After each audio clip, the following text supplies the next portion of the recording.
selamat datang di Marco Talks, hosted by Amalia Dewi Ardawati atau biasa dikenal sebagai Amal. Saya adalah seorang mahasiswa jurusan Marketing Communication and Advertising semester 4 di Universitas Mercu Buana alias Markom Angkatan 2020. Salam kenal semuanya.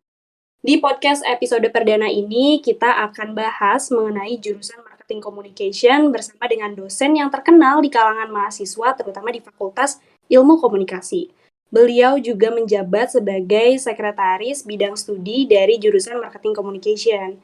Jadi buat Markomers atau calon Markomers nih yang pengen tahu lebih lanjut soal jurusan ini, tolong disimak baik-baik podcast ini karena kita akan bahas bareng sama ahlinya langsung. Please welcome Pak Kurniawan Prasetyo atau akrab dipanggil Pak Tio. Halo Pak Tio. Halo, selamat sore Amal dan teman-teman Halo. semua. Iya. Gimana Pak kabarnya? Kabarnya alhamdulillah baik. Tapi lumayan padat hari ini. Jadi tadi agak telat juga saya datangnya ya. It's okay Pak Tio. Oke, sebelumnya salam kenal juga ya Pak Tio. Kita masuk ke bagian inti nih ya Pak dari pembahasan kita kali ini, yaitu ngobrolin seputar jurusan. Ya. Pak Tio, menurut Pak Tio nih Markom nih gimana sih Pak maksudnya? Dari definisi jurusannya gitu kayak gimana? Kira-kira nanti apa aja yang bakal mahasiswa pelajari nantinya? Oke, kalau dari jurusannya ya, dari namanya aja bidang studi advertising dan marketing komunikasi gitu ya. Jadi sebenarnya kurikulum kan baru berganti ya. Kalau kurikulum yang lama kurikulum 2017 itu mahasiswa angkatan sampai 2020 tuh masih kerasain tuh kurikulum 2017 itu lebih banyak mata kuliah markom atau mata kuliah jurusan ya yang berbau-bau markom atau berbau-bau periklanan gitu. Tapi setelah berganti kurikulum ke kurikulum 2021 itu mata kuliahnya isinya jadi berganti, jadi lebih concern ke komunikasinya, lebih concern ke ilmu komunikasinya gitu. Jadi mata kuliah jurusan, mata kuliah yang markom banget itu tuh cuma ada 7 mata kuliah gitu. Sisanya adalah mata kuliah prodi, mata kuliah ilmu komunikasi yang juga ditempuh oleh bidang studi lain atau jurusan lain di Vkom gitu. Kalau mata kuliah jurusan markomnya yang tetap dipertahankan itu ada copywriting and creative art tentu aja. Itu karena mata kuliah periklanan banget ya, copywriting gitu, kaitannya dengan iklan. Kemudian ada mata kuliah client management, itu juga dipertahankan karena markom ya nggak jauh-jauh dia harus punya ilmu manage atau bangun relasi dengan klien gitu. Terus juga ada mata kuliah media planning and buying, itu juga karena markom kaitannya dengan iklan kan, periklanan gitu. Jadi perlu tuh ada perencanaan dan pembelian media gitu, ke media mana-mana aja nih brand harus diiklankan gitu. Media planning and buying itu tetap ada di markom. Terus juga ada social marketing project ya. Kalau dulu nama mata kuliahnya pemasaran sosial. Ini pemasaran project-project pemasaran sosial ya, karena perlu ya selain pemasaran produk dan jasa, pemasaran sosial ya saat ini juga penting juga gitu punya ilmunya oleh mahasiswa markom. Terus ada produksi iklan multiplatform, yaitu markom banget ya. Jadi gimana cara memproduksi iklan dengan berbagai platform saat ini gitu, itu harus ada dapat ilmunya. Ada juga mata kuliah markom manajemen proyek komunikasi pemasaran dan periklanan. Nah ini juga pasti akan nanti saat kerja ya, kalau lulusan markom nanti kerjanya di bidang markom pasti ada nih proyek-proyek komsar dan periklanan. Jadi bagaimana cara kita memanage atau mengelola suatu proyek iklan atau proyek komsar gitu. Sama satu lagi ada strategic brand communication gitu. Jadi gimana ini branding nih biasanya. Jadi branding tapi dalam tataran strategik gitu, yang lebih advance, yang lebih strategis. Gimana cara brand dikomunikasikan gitu. Jadi yang dipertahankan ini 7 mata kuliah ini memang mata kuliah markom banget gitu. Nah sisanya selain 7 itu mata kuliah ilmu komunikasi, mata kuliah yang memang ditempuh juga oleh jurusan lain, PR, broadcast, Digicom gitu. Tapi kalau dilihat-lihat sih ya Pak, ini kayak misalnya tadi kan ada strategic brand communication, terus ada copywriting tuh kayaknya kedengarannya tuh kayak kekinian banget gitu loh, Pak. Hmm. Maksudnya kan di TikTok atau di sosial media lain kayaknya banyak banget ngomongin soal copywriting. Terus Hmm. kita juga ternyata dapat juga di sini. Hmm. Iya, memang kurikulum baru ini memang sebelum jadi nih ya kurikulumnya, mata kuliahnya apa aja, itu prosesnya panjang gitu. Prosesnya yang dilalui itu panjang. Jadi kita ngundang pakar nih, kita ngundang pakar di bidang komunikasi, di bidang markom, kemudian kita undang alumni yang udah bekerja gitu. Kita undang user juga, user yang pemakai alumni gitu. Kita undang juga akademisi-akademisi, praktisi gitu. Jadi memang kita mau tahu dulu nih yang ada di industri itu seperti apa, yang ada di dunia luar setelah mahasiswa lulus tuh seperti apa gitu trennya, perkembangannya. Baru kita susun berdasarkan itu gitu, berdasarkan kebutuhan-kebutuhan industri itu gitu loh. Kalau mahasiswa lulus nanti sudah siap gitu, sudah siap menjawab kebutuhan itu gitu loh. Calon mahasiswa ya biasanya kan sebelum masuk tuh dikasih tahu tuh kurikulumnya, maksudnya mata kuliahnya belajarnya apa aja sih gitu. Nah kalau masih belum familiar gitu, tapi punya ketertarikan nih, punya interest nih, oh kayaknya mau nih di bidang markom gitu, karena nanti mau jadi apa misalkan, kayaknya tertarik nih sama jurusan markom gitu. Ya nggak apa-apa gitu, walaupun misalkan nggak familiar dengan apa, dengan mata kuliahnya gitu, dengan kurikulumnya gitu. Nanti toh akan dipelajari kan gitu, akan bisa juga gitu, akan tahu juga gitu. Jadi Ya berarti ini tuh yang penting niat dan tekadnya. Kita ngomongin soal karir atau prospek kerja, terutama di industri 4.0 atau 4.0 ya orang-orang bilangnya. Kira-kira Pak, apa nih menurut Bapak prospek karir atau kerja yang bisa diambil dari lulusan marketing communication ini? dari lulusan markom ya sebenarnya sangat luas ya, sangat banyak gitu yang apa eh, peluang atau prospek ya, prospek karir yang menunjang gitu. Kalau udah lulus dari markom nih nanti prospek kerjanya atau karirnya seperti apa itu sangat banyak sebenarnya. Yang pertama di bidang markom itu sendiri pun sangat luas, bisa bisa perencana strategi markom, kemudian juga bisa juga jadi analis markom, bisa juga jadi digital marketing ya, pemasaran digital itu dibutuhkan tuh di era sekarang digital marketing gitu, karena semua bisnis, semua brand mengarah ke digital marketing. Kemudian apa prospek juga di bidang sosmed ya, sosmed marketing, sosmed spesialis, kemudian sosmed analis gitu. Itu juga jadi prospek lulusan markom gitu.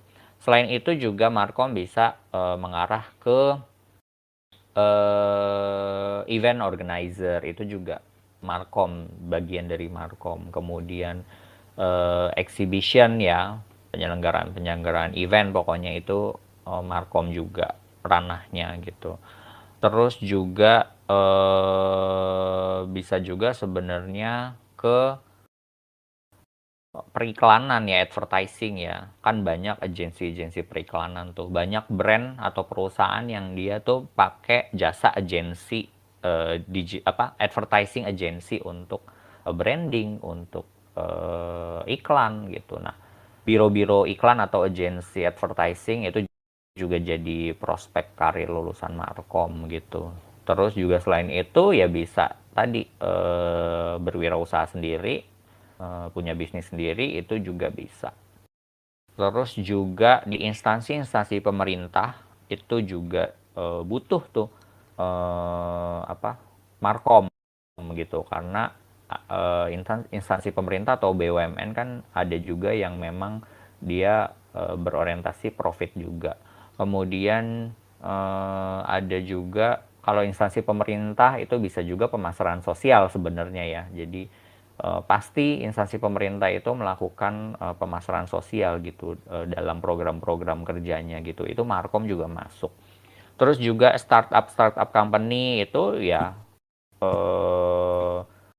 apa job desk Markomnya juga bisa masuk gitu. Jadi memang sangat luas sekali gitu saya pikir karena Markom ini intinya seperti ilmu yang mengelola bisnis gitu ya. Jadi karena orientasinya itu tadi profit konsumen, stakeholdernya konsumen, kemudian yang dikelola itu brand ya, lebih ke brand. Kemudian orientasinya pada profit itu memang ya sekarang bisnis mana sih yang nggak ini profit gitu kan. Kemudian juga orientasinya mana yang nggak ke konsumen gitu. Nah itu memang Markom tuh sebenarnya sangat luas gitu. Industri-industri kreatif pun juga influencer gitu. Itu Markom banget tuh, influencer KOL ya. Istilah Markomnya KOL, Key Opinion Leader.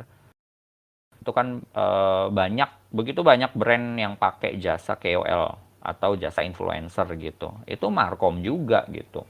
Ada tuh ilmunya. Terus juga naruh iklan di TV, naruh iklan di radio, naruh iklan di mana sosmed, Instagram Ads. Nah itu ranahnya Markom juga gitu. Jadi memang sangat luas gitu kalau bidang ilmu Markom ini sebenarnya gitu. Apa itu bagi yang mau berkarir dan nanti mungkin kalau lulus terjunnya memang ke dunia Markom gitu. Jadi jangan takut, jangan galau, jangan gundah, apalagi di era yang digital saat ini, peluang dan karir kerja untuk lulusan Markom itu sangat banyak dan sangat beragam gitu. Sambil juga disesuaikan dengan passion kita, minatnya di mana, kemudian juga skill yang kita punya itu. Kemudian juga disesuaikan juga dengan kompetensi yang kita punya, disesuaikan juga dengan arah tujuan kita nih, tujuan hidup itu juga nanti mungkin akan terpikir nanti di semester akhir ya gitu. Gitu. Jadi memang kalau Markom komunikasi khususnya Markom itu beragam gitu nanti prospek karir dan lulusannya gitu. Iya. Ketakutan mahasiswa sih sebenarnya kayaknya salah satu yang paling banyak gitu ketakutan mahasiswa adalah mereka takut nanti habis lulus kuliah mereka nggak tahu mau kerja apa.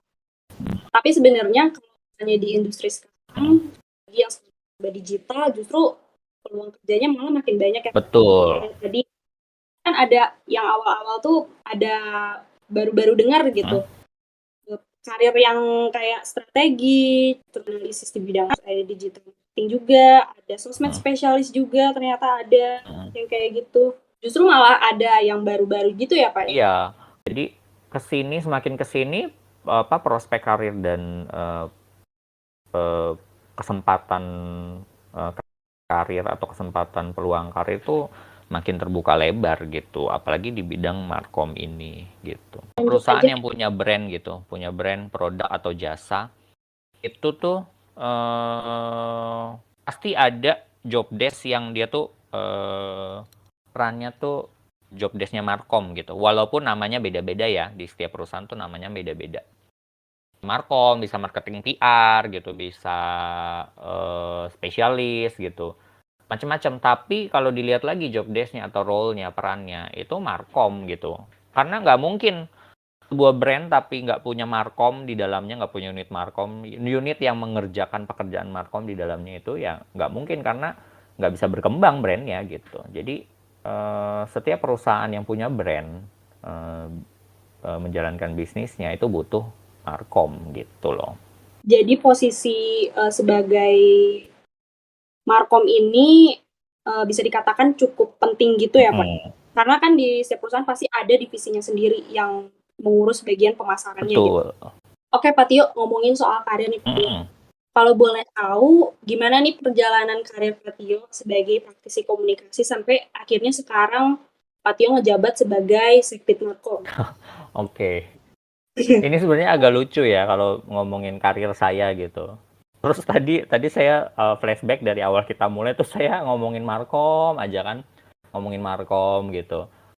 Tapi sebenarnya kalau dilihat-lihat background saya itu sebenarnya bukan Markom, background saya itu sebenarnya PR gitu. Jadi memang S1 itu lulusan PR ya.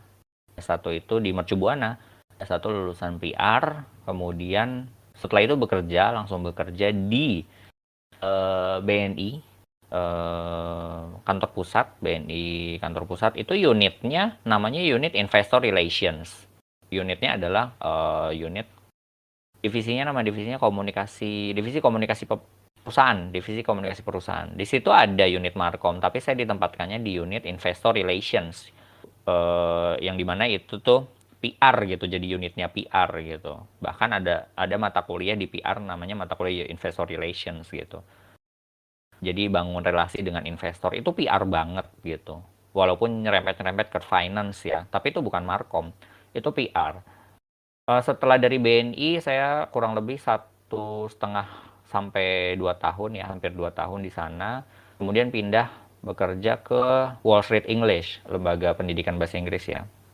Di situ juga unitnya sebenarnya PR sih masuknya karena nama nama job desk saya itu nama titelnya member relations. Member relations itu apa? Bangun relasi sama member-member sama student-student gitu. Walaupun memang bidang pekerjaannya itu lebih kepada eh, buat event, buat student gitu, kemudian konsultasi gitu, student konsultasi. Pokoknya membangun relasi dengan member atau student gitu. Itu juga menurut saya lebih ke PR gitu ranahnya gitu. Jadi kalau ditanya background, saya sebenarnya backgroundnya PR gitu sebenarnya sesungguhnya. Mengajar di UMB pun awal-awal tuh tahun 2017. Tahun 2017 setelah lulus S2 ya, S2 saya ambil dimulai start 2015. Selesai di 2017, S2 saya ambil jurusan Corporate and Marketing Communication. Itu mulai belajar tuh Markom di situ. Ilmu-ilmu Markom mulai belajar saat S2 sebenarnya gitu. Karena Corporate and Marketing Communication itu sebenarnya jurusan percampuran antara PR dan Markom ya. Itu saya mulai belajar Markom sebenarnya pas S2 tuh. Nah, begitu lulus tahun 2017, ngajar di UMB sejak tahun 2017, itu pun saya ditempatkannya atau mengajarnya kelasnya PR gitu, belum Markom, PR. Tahun-tahun pertama tuh di PR, kemudian sempat ngajar di Digicom juga, Digital Communication ya jurusan baru ya waktu itu. Ngajar di 2 bidang studi itu. Nah, di Markom sebenarnya saya baru maksudnya di bidang studi Markom ya. Jadi dosen Markom itu baru tahun 2019 gitu. 2019 itu saya baru ngajar di Markom gitu. Situlah mulai belajar lagi ilmu-ilmunya gitu. Jadi kalau ditanya karir, sebenarnya karir saya lebih ke PR backgroundnya gitu. Jadi sebenarnya saya juga baru belajar ini untuk ilmu-ilmu Markom gitu. Jadi Bapak, oh ternyata Bapak lulusan PR ya? Kirain tuh jurusan Markom gitu. PR saya. Baru, iya S2-nya baru Bapak lanjut ke yang masuk ke bidang Markom tadi. Betul. Itu ya Pak. Tapi Pak, waktu Bapak disuruh jadi dosen gitu, disuruh jadi dosen. Maksudnya ketika Bapak memutuskan untuk mengajar, menjadi dosen di Markom ini, Bapak ada tantangan tersendirinya nggak Pak? Waktu awal-awal kayak, kok rasanya susah banget ya gitu. Ada nggak Pak? Kalau awal-awal jadi dosen ya, belum ke Markom nih, awal-awal jadi dosen, tentunya ada perasaan-perasaan, aduh susah nih bisa nggak ya gitu. Terus juga waktu itu tuh masih muda gitu kan, masih usia berapa waktu itu jadi dosennya 2000. Pokoknya masih muda lah, kategorinya masih muda. Kemudian harus mengajar mahasiswa, kalau di Vkom UMB itu kan ada reguler 2 ya, di UMB ada reguler 2. Reguler 2 itu umurnya udah umur-umur banyak yang memang lebih tua dari saya gitu. Pekerjaannya juga udah oke-oke gitu. Ada perasaan-perasaan dulu pas baru mulai awal jadi dosen, mulai ngajar. Pasti ada perasaan-perasaan sulit gitu. Terus apa insecurities tuh pasti ada gitu. Bisa nggak ya? Tapi balik lagi, saya memang cita-citanya dan tujuannya memang dari dulu, dari pas lulus S1 itu mau jadi dosen gitu. Makanya saya nggak lama-lama kerja itu setahun langsung ambil S2 gitu. Karena memang tujuannya, goals awal sudah pengen jadi dosen gitu. Jadi tantangan ataupun hambatan di awal itu ya saya pasti akan eh, temukan jalan keluarnya gitu, karena ini tujuan saya, tujuan hidup saya, goal saya gitu. Jadi dosen ini adalah adalah pekerjaan yang membuat saya berhenti mencari kerja gitu. Kalau waktu itu sebelum jadi dosen, pas saya kerja jadi praktisi di BNI, kemudian di Wall Street English, itu saya masih nyari-nyari kerja lain gitu. Karena saya belum menemukan pekerjaan yang saya mau. Nah, begitu jadi dosen tahun 2017, saya nggak ada kerjaan lain gitu. Maksudnya kerjaan-kerjaan niat mau pindah profesi gitu selain jadi dosen, nggak ada gitu. Jadi memang ini tujuan hidup saya gitu, cita-cita saya dari dulu. Nah, udah tercapai ya, saya apapun hambatan dan rintangannya saya lalui gitu. Nah, kalau ke markomnya, dari kan saya ngajarnya pertama di PR, kemudian di Digicom, kemudian ditugaskan atau dipindah ke Markom. Awalnya kalau boleh jujur, iya, awalnya memang sempat sulit dan sempat kerasa bukan tempatnya gitu, karena balik lagi background saya itu sebenarnya bukan Markom gitu. Saya nggak ada perjalanan karir di bidang Markom gitu. Kemudian diminta untuk menjadi dosen Markom gitu. Tapi saya ambil sisi positifnya adalah saya jadi bisa belajar lebih banyak gitu. Kalau kalau saya nggak ditugaskan atau nggak dipindah ke bidang studi Markom, mungkin saya nggak akan belajar tuh ilmu-ilmu Markom gitu. Jadi saya ambil sisi positifnya. Diminta mungkin ini cara buat saya bisa belajar lebih banyak gitu. Jadi bisa belajar Markom juga gitu, dan terbukti, maksudnya bukan yang gimana-gimana, saya merasanya ya saya banyak belajar di Markom ini gitu, ilmu-ilmu yang mungkin saat bekerja saya nggak dapat, kemudian saat kuliah juga saya nggak dapat, saya dapat justru saat saya jadi dosen gitu.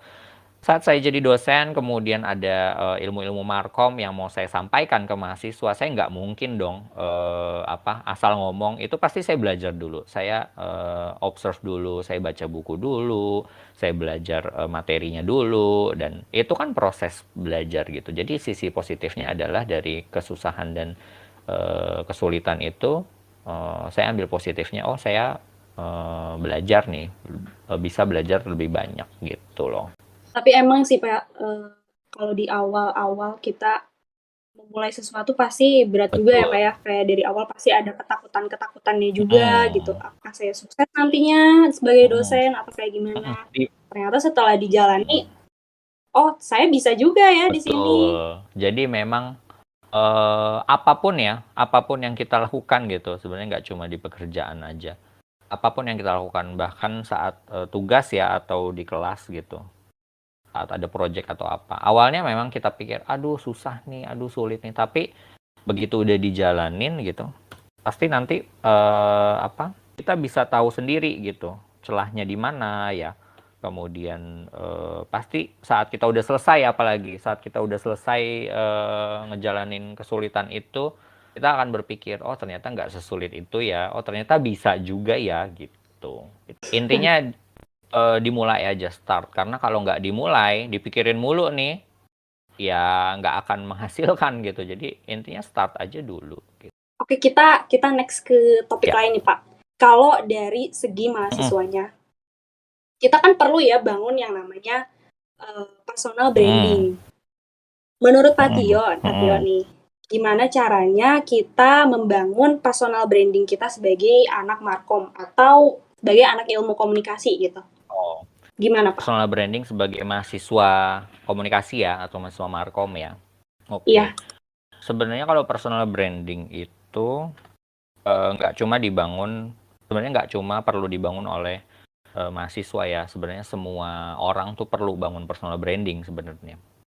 Nah, Kalau cara bangun personal branding untuk mahasiswa komunikasi atau markom, pertama adalah identifikasi dulu, identifikasi dulu diri sendiri gitu.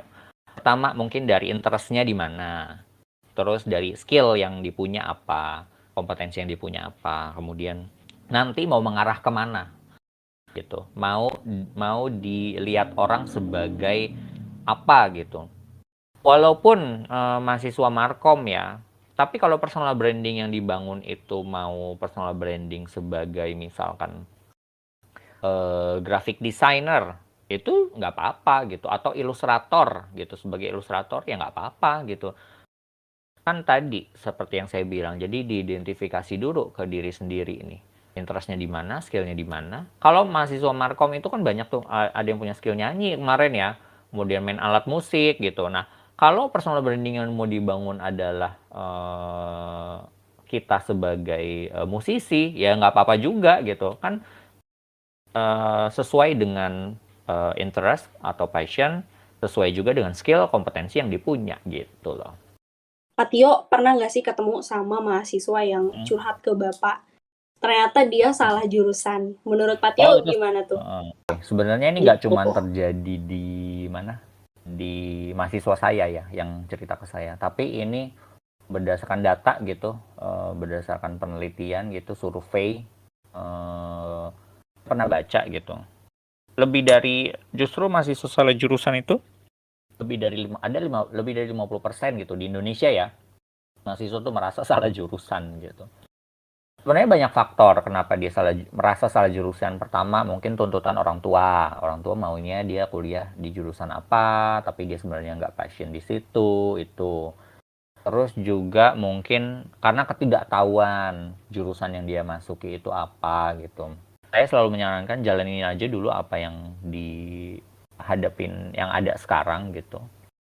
Dijalani sebaik mungkin. Nanti setelah ini selesai baru bisa memutuskan gitu. Mau memilih di bidang yang sama atau bidang yang lain nggak apa-apa. Ilmunya nggak akan sia-sia. Walaupun ilmunya dari segi materi pembelajaran nggak kepake, ilmu-ilmu perkuliahan seperti teamwork, kemudian terbiasa dengan deadline, terus juga mental, dalam menghadapi perkuliahan kan butuh mental tuh ya. Kemudian skill-skill komunikasi basic seperti public speaking, kemudian writing skill, kemampuan menganalisa, kemampuan problem solving, itu pasti akan kepake apapun profesinya, apapun bidang yang dipilih. Itu skill-skill soft skill ya masuknya ya, soft skill yang di yang mungkin secara nggak sadar dipelajari gitu selama berkuliah gitu, itu pasti akan kepake, percaya sama saya. Walaupun misalkan ilmu-ilmu markomnya nanti di pekerjaan selanjutnya nggak kepake nih, tapi soft skill yang itu tadi pasti akan kepake gitu. Untuk bertahan di jurusan ini, terutama buat mahasiswa yang salah jurusan, kira-kira bakal susah banget nggak Pak? Terus sama yang kayak misalnya fine-fine aja sama jurusannya, kira-kira bertahan di jurusan ini apakah sangat sulit atau enggak? Atau biasa aja gitu? Pasti ada bedanya menjalani sesuatu yang kita sebenarnya nggak suka sama menjalani sesuatu yang kita memang suka gitu. Pasti ada bedanya dan pasti akan terasa lebih sulit menjalani sesuatu yang sebenarnya kita merasa kita nggak cocok di situ gitu. Pasti akan terasa lebih sulit. Dan tapi justru menurut saya di situ tantangannya gitu. Di situ tantangannya dan di situ kita belajar untuk pasti banyak masalah-masalah yang akan dihadapi, tantangan-tantangan atau hal-hal yang ngebuat kita menguji ketahanan kita di situ. Justru itu letak belajarnya di situ juga ada gitu. Dan itu nanti akan berguna buat bekal kita nanti saat menghadapi, setelah lulus gitu, saat menghadapi kehidupan yang real, yang nyata gitu. Karena nggak semua kondisi dan situasi itu akan sesuai dengan harapan dan keinginan kita gitu. Jadi masa sulit itu pasti ada gitu. Masa sulit bahkan bagi yang nggak ngerasa salah jurusan pun, yang ngerasa fine-fine aja sama jurusannya, masa sulit pasti ada gitu. Di perkuliahan apalagi, masa sulit pasti ditemukan gitu. Sebenarnya masalahnya tuh bukan di masa sulitnya itu. Gimana cara kita menghadapi atau menyelesaikan masa sulit itulah yang membedakan kita gitu. Itu kuncinya. Pak Tio, ada nggak sih yang pengen Bapak tambah atau pengen Pak Tio rubah buat mempersiapkan lulusan Markom supaya mereka lebih mampu bersaing sama lulusan dari universitas lain di luar sana? Oke. Sebenarnya kalau bersaing dengan jurusan lain, saya rasa yang saya lihat ya alumninya ya, saya rasa udah cukup gitu, udah cukup bersaing gitu, udah cukup mampu bersaing bahkan dengan mahasiswa-mahasiswa dari PTN gitu. Yang saya lihat ya, mahasiswa-mahasiswa Markom lulusannya. Udah keren-keren lah. Tapi mungkin yang kalau bisa saya rubah atau mau saya kasih peran ya, pemasukan gitu untuk lulusan Markom supaya bisa lebih bersinar lagi. Pertama adalah mungkin jiwa-jiwa apa ya sebutannya?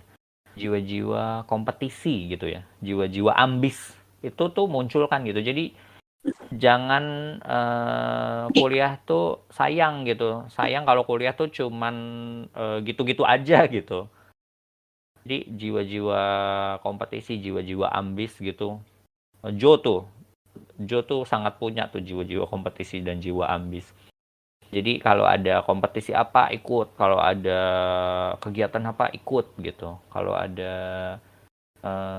peluang apa ambil gitu. Jadi jiwa-jiwa ambisnya yang harus lebih dimunculkan gitu.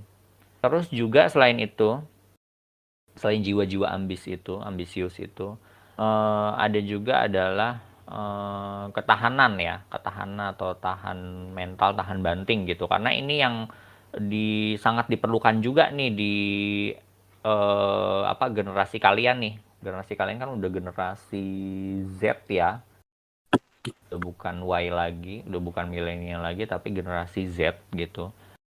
Generasi Z itu karakteristiknya agak unik gitu, jadi mungkin yang bisa saya beri masukan atau saran adalah itu tadi ketahanan menghadapi sesuatu gitu, permasalahan gitu. Karena jangan jadi lembek gitu. Jangan dikit-dikit lembek gitu. Itu ketahanan itu yang harus dimunculkan juga. Itu sih paling. Sama ini attitude gitu. Karena nggak sedikit ya mahasiswa gitu yang mengenyampingkan sisi attitude atau manner ini gitu. Jadi kita harus tahu posisi kita di mana, kemudian sikap yang seharusnya kita ambil bagaimana gitu. Jadi attitude juga sangat penting gitu. Itu aja 3, jiwa-jiwa ambis, kemudian ketahanan diri ya.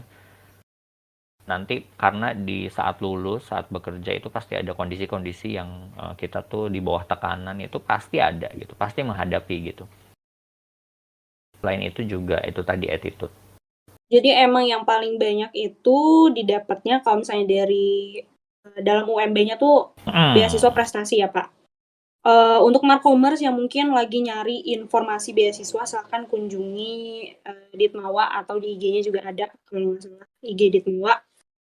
Itu semua ada informasi beasiswa ya Pak ya.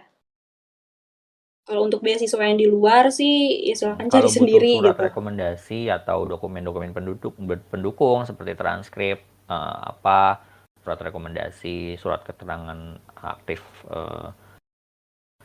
aktif sebagai mahasiswa itu nanti bisa tanyakan ke saya atau Bu Eka, nanti kita bantu gitu. Pasti kita bantu. Kemarin juga ada yang mengajukan angkatan kalian 2020 kalau nggak salah Tamana ya. Tamana tuh ngajuin beasiswa unggulan kalau nggak salah. Kita bantu surat rekomendasinya, transkripnya gitu. Dava juga kemarin sempat gitu. Jadi kalau butuh dokumen pendukung yang bisa kita bantu pasti kita bantu gitu. Oh oke. Jadi jangan takut gitu ya Pak ya. Pasti bakal dibantu. Yang bisa kita bantu, yang menjadi kewenangan kita pasti kita bantu. Nggak mungkin kita jangan nggak mau bantu, nggak mau ngeluarin, nggak mau munculin transkripnya, nggak mungkin gitu. Pasti akan dibantu. Jadi Markomers jangan takut kalau misalnya suatu saat butuh dokumen pendukung Apply uh, beasiswa. buat beasiswa itu, iya bisa minta tolong nanti ke Pak Tio Betul, gitu saya ya atau Pak Bu ya. Eka bisa. Oke, Pak Tio, hal yang paling berkesan selama Bapak jadi dosen apa Pak? Yang paling berkesan selama saya jadi dosen, apa ya? Kalau bisa, ini bukan peres, bukan apa ya, bukan gombal, bukan peres. Tadi balik lagi, kalau jadi dosen itu saya rasa semua hal yang saya lakukan kalau saya menjalankan peran saya sebagai dosen itu berkesan gitu. Semua hal yang saya lakukan saat saya menjadi dosen itu berkesan, apalagi yang kaitannya dengan mahasiswa gitu ya. Apalagi nih mahasiswa misalkan ada bimbingan saya atau yang sering sharing bareng saya gitu, lulus terus kerjanya udah sukses, kemudian balik ke saya cerita-cerita gitu, apa terima kasih gitu, padahal saya juga nggak apa hanya menjalankan peran gitu, tapi ada tuh beberapa mahasiswa yang misalkan udah lulus, udah karirnya udah oke, udah sukses, tiba-tiba WA saya atau nelpon saya bilang flashback kemarin sharing ini, diajarin ini gitu, berterima kasih gitu. Itu yang buat saya mungkin berkesannya di situ gitu ya. Oh ternyata begini, sebahagia ini gitu. Apa jadi dosen gitu. Bisa bisa bisa ngebawa mereka lulus gitu, bisa berkontribusi lah untuk hidup mereka gitu. Padahal saya hanya merasa menjalankan peran saya sebagaimana mestinya gitu. Mungkin itu yang menurut saya paling berkesan gitu. Tapi emang sih ya Pak, kalau misalnya kita udah berhasil bantu orang lain, terutama kan Bapak juga sebagai dosen pasti kan udah ketemu banyak mahasiswa Bapak yang udah lulus terus sukses gitu, pasti sangat-sangat amat kayak ada perasaan lega, terus kita juga kayak ngerasa, eee, wah ternyata saya berguna Mm-mm. juga ya gitu ke orang lain, saya berkontribusi buat hidup Iya, mereka gitu. perasaan-perasaan yang kayak gitu yang tidak bisa diukur ya, maksudnya intangible gitu, yang tidak bisa digambarkan dengan kata-kata juga gitu, kepuasan batin tersendiri gitu. Terakhir nih Pak, Mm. terakhir, oke, pesan atau harapan deh yang pengen Bapak berikan untuk, mahasiswa Bapak ini. Oke, Iya. untuk mahasiswa saya ya, jadi nggak cuma yang jurusan Markom ya, semua mahasiswa saya. Pesannya yang mungkin ini sebenarnya prinsip hidup saya yang saya jalani gitu dari dulu ya, adalah ada juga pepatah gitu ya, atau sering kita lihat quotes bertebaran tentang ini gitu, tentang menyukai atau mencintai apa yang kita kerjakan gitu. Dan itu sebenarnya benar gitu, benar terbukti gitu. Kalau kita menyukai atau mencintai apa yang kita lakukan, kita kerjakan gitu. Apapun tantangannya, apapun rintangannya, apapun hambatannya, pasti kita nemuin jalan keluar. Pasti ada solusi untuk itu. Kita juga jalaninya enak gitu. Kalau ditanya mau hidup yang happy-happy aja atau senang-senangnya aja, nggak mungkin, nggak bakal ada gitu. Pasti dalam hidup itu ada yang namanya masalah, kesulitan gitu. Cuma gimana cara kita menyikapi kesulitan itulah yang membedakan gitu. Jadi eh, sukai atau cintai apa yang kamu lakukan, apa yang kamu jalankan gitu. Jadi saat menghadapi rintangan, apapun rintangannya, apapun hambatannya, apapun tantangannya, itu pasti bisa kita lakui gitu. Karena kita bisa lalui, karena kenapa? Karena kita ya memang menjalankan sesuatu yang memang kita cintai gitu. Itu satu. Terus yang kedua adalah eh prinsip juga menyebut bahwa kalau sesuatu hal itu penting bagi kita, if it's important enough to you, you will find a way. If it's not, you will find an excuse. Gitu. Jadi kalau sesuatu itu penting bagi kita, pasti kita akan menemukan jalannya gitu. Pasti kita akan menemukan solusinya. Tapi kalau sesuatu itu nggak penting bagi kita, pasti kita ada aja tuh excuse-nya atau alasannya gitu. Jadi anggaplah sesuatu itu yang kita jalani itu memang penting buat diri kita gitu. Jadi kita pasti akan menemukan jalannya gitu. Itu 2. Yang ketiga adalah yang saya pakai juga sampai sekarang, jadilah sebaik-baiknya di bidang kamu atau skill yang kamu miliki sampai orang lain tuh nggak punya pilihan selain kamu gitu. Jadi misalkan kamu jago di graphic design, jago di ilustrator, tekuni bidang itu jadilah sebaik-baiknya di bidang itu sampai orang lain tuh nggak punya pilihan selain kamu di bidang itu. Misalkan, oh kalau nyari yang jago ilustrator, oh berarti si A. Oh yang jago public speaking, oh berarti si B gitu. Nyarinya selalu kalian gitu, karena kalian yang terbaik di bidang itu gitu. Itu prinsip yang ketiga gitu. Jadilah sebaik-baiknya di bidang kamu sampai orang lain nggak punya pilihan lain selain kamu gitu. Itu aja. Iya Pak, ngomongin soal quotes yang pertama tadi, yang mencintai apa yang kita kerjakan. Justru kalau kita hidup bahagia terus, kayaknya kita nggak bakal pernah tahu ya Pak, ngerasain yang namanya gagal tuh kayak gimana, bangkit setelah setelah berkali-kali dihadapin kayak gitu. Yang ada kita kayak hidupnya malah jadi flat-flat gitu aja sih nggak sih Pak? Jadi kayak nggak ada cerita. Jadi intinya kita harus mencintai apa yang kita kerjakan. Juga kita harus menekuni bidang yang kita bisa, sampai lain tuh kayak mau nyari orang lain nggak bisa. Jadi cuman dia aja yang bisa. Yang terbaik tuh kita gitu. Jadi orang lain nyarinya kita. Oke, wih mantep banget Pak Tio quotes-nya. Kalau quotes yang ketiga tadi itu kaitannya juga dengan ini ya, rezeki gitu.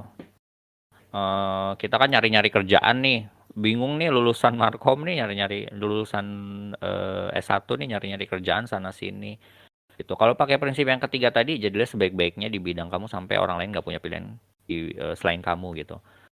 Itu duit yang ngejar-ngejar kita gitu, duit yang nyari-nyari kita gitu. Jadi buatlah duit yang nyari-nyari kita daripada kita nyari-nyari duit gitu.